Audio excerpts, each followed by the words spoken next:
all of that is quite out there, and probably something you haven't really thought about much, even if you're a big reader. When you put it in more simple terms, when you critically analyze an argument, you consider everything that's going on with the text and write about the interesting or most important things.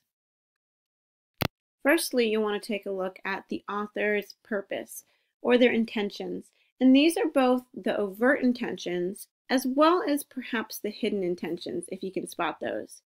So you want to think about what the author was setting out to do. Was it to change minds, to confirm opinions, to move their audience to take action, to establish common ground, and also consider how their purposes or purpose will affect what and how they write? So to start, you want to identify the issue or purpose that they're arguing about. This is the surface issue, the surface purpose. Look at the title of the work as well as the introduction or the beginning of it. This is where they'll lay out their issue or purpose in most good writing. Once you've determined their purpose, then you want to determine what their stance is. Their stance is their specific take on their issue that they're talking about. So this will be found in the argumentative places of their paper, like the thesis statement, as well as topic sentences.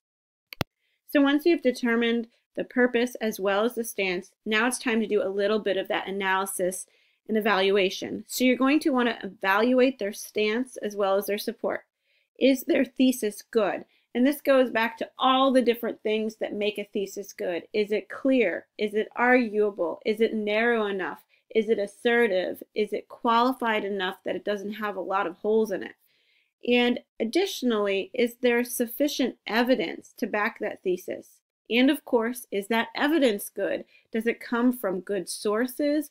Are they using it appropriately, or are they kind of manipulating the evidence or research to back up their stated purpose?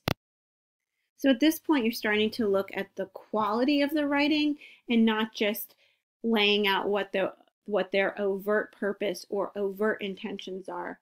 You're thinking about how good something is and whether or not it really is effectively doing what the author set out to do. So then you're going to start identifying and evaluating counterarguments, or where they're kind of highlighting and responding to the complexities of their argument and the complexities of their issue. So this is a place where you really start to scrutinize for bias. If they are effectively responding to other opinions beyond their own, that means that there's a sign that they were trying to approach things from a neutral stance, and they're accepting that there are other opinions floating around, even if they don't particularly hold those opinions. If they have objections and exceptions to their issue, where they adequately address those and ultimately adequately refute those, not only does that mean that their writing is of a higher quality, but it also means that they are less prone to bias, and thus you are less prone to dismiss their arguments. But the flip side of this is perhaps even more important, and that is where they aren't effectively incorporating objections and exceptions. Are there parts of their argument that are truly flawed and they are not addressing it? This is an indication of bias. This is where you start scrutinizing for those outside influences or those hidden agendas.